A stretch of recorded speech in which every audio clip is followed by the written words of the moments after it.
औज़ुबिल्लाहिमिनश्शैतानिर्रजीम बिस्मिल्लाहिर्रहमानिर्रहीम रब्बि इश्रह ली सदरी व यस्सिर ली अमरी वहलुल उक़दतम मिन लिसानी यफ़क़हू क़ौली रब्बि ज़िदनी इल्मा रब्बि ज़िदनी इल्मा रब्बि ज़िदनी इल्मा वल्हिक़नी बिस्सालिहीन अल्लाहुम्मा इन्नी अस्अलुका इल्मन नाफ़िअन रिज़्क़न तय्यिबन व Amlan मुतक़ब्बलन.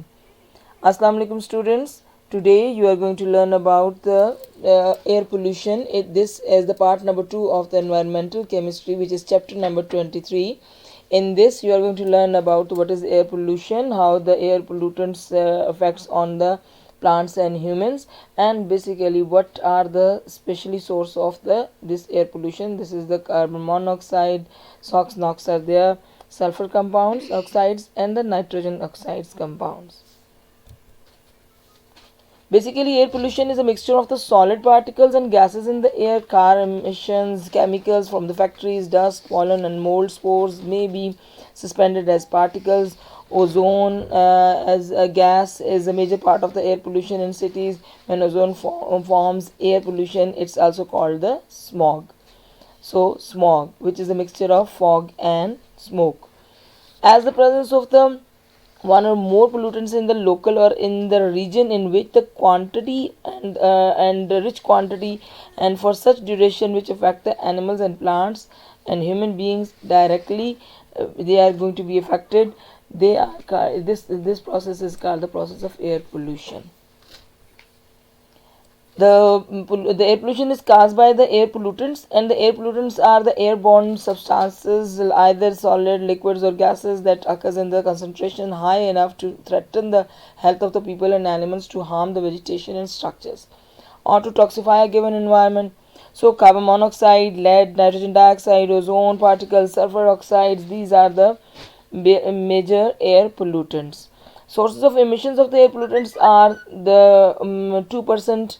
Are the other than that one, the industry contains the 52%, agriculture 10, commercial and the residential heating is 1%, consumer and the commercial products are 8%, and transportation 27, and rest of the 2%, which are the minor sources. Pollutants emissions are from the volcanic eruptions, wildfires, from the forest when they are going to be burned, and the fertilizers when they are going to be used. So the pesticides are going to be give the air pollution. It is the major cause. Then the from the livestock, from the cities, from the from the stationaries, from the mobiles, mobile automobiles, like the cars, trucks, buses, motorcycles, etc. They cause the pollutants emissions. First one we are going to learn about in detail is the carbon monoxide as a pollutant. It is a colorless, odorless, and tasteless gas, and the toxic in air pollutant. It is produced in the incomplete combustion of the carbon containing fuels such as gasoline, natural gas, oil, coal, and wood. The largest anthropogenic source of the carbon monoxide in the United States is the vehicle emissions. Carbon monoxide affects your blood's ability to carry the oxygen. High concentration of the carbon monoxide might affect your vision, your ability to concentrate, your coordination loss, and very high concentration can cause the death. So it is so dangerous, carbon monoxide. Effects on human beings and the plants are basically like this, that the particles when they are going to penetrate it, they are coming from the vegetation, often transported from the first step, then the surface deposit on the leaves, then they are going to be decomposed in the land, and in the land is going to be also polluted. So different types of these are the different effects on the human beings and the plants by these.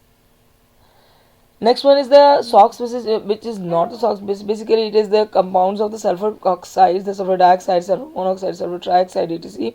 So they are colorless, bad-smelling, toxic gases. It is a part of the large group of chemicals referred to as the SOx. So secondary pollutants formed with the sulfur dioxide include the sulfate and aerosols, particulate matter, and acid rain. When sulfur dioxide combines with water and air, it forms the sulfuric acid, which is the main component of the acid rain. Acid rain can cause the deforestation, acidify waterways to deterrent of the aquatic life. So, man-made sources for the sulfur dioxide is the combustion of the fossil fuels.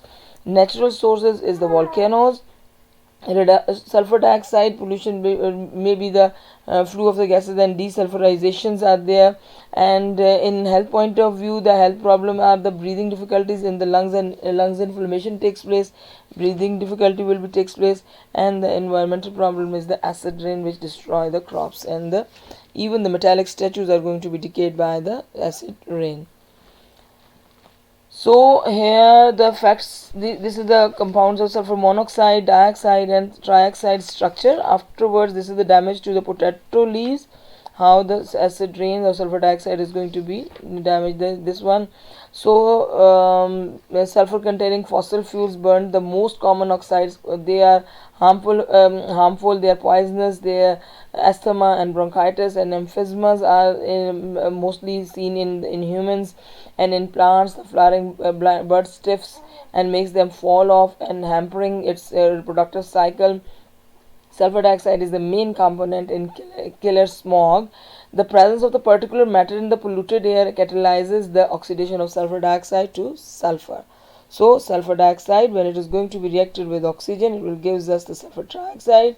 So this sulfur trioxide, when it is reacted with the moisture or water, it will make the sulfuric acid. So acid rain's composition is this. So in this way, it is sulfur and SOx compounds, they affect the human beings and the plants. Next one is about the compounds of the nitrogen oxides. These are the pollutants. These are they can be in the yellowish like gases. Forms the under they are formed under high pressure conditions. Nitrogen when reacted with oxygen gives a nitric oxide and nitrogen dioxides. They are going to be affect.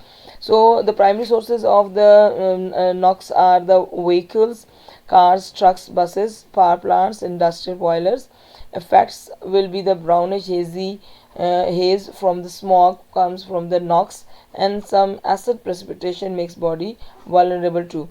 So within the if the nitrogen compounds are present inside the air, they will form the nitric acid. You know that it is also the concentrated sulfuric nitric acid, concentrated acid. Next one is volatile organic compounds. This is volatile in nature. It means when the liquid is going to be converted into the gaseous state on the room temperature, those type of the organic compounds, they are present inside the environment like ethylene glycol. So they are going to affect the nutrient ability. These are the basic volatile organic compounds. Ultraviolet radiations, they also affect ozone, temperature, photosynthetic, the light parts and the herbivores and the nutrient availability. These all will affect on the plants and humans also. So basically they are volatile organic compounds when they are present in the form of the gaseous state.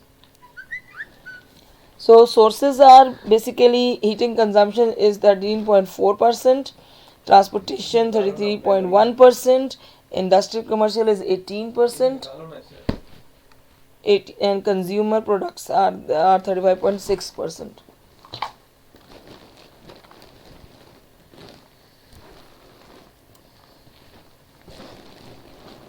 So today you learned about the air pollution, pollutants, their types, their effects on humans and the plants, and next lecture is going to be included as a catalytic converter, inshallah. So take care. Allah Hafiz.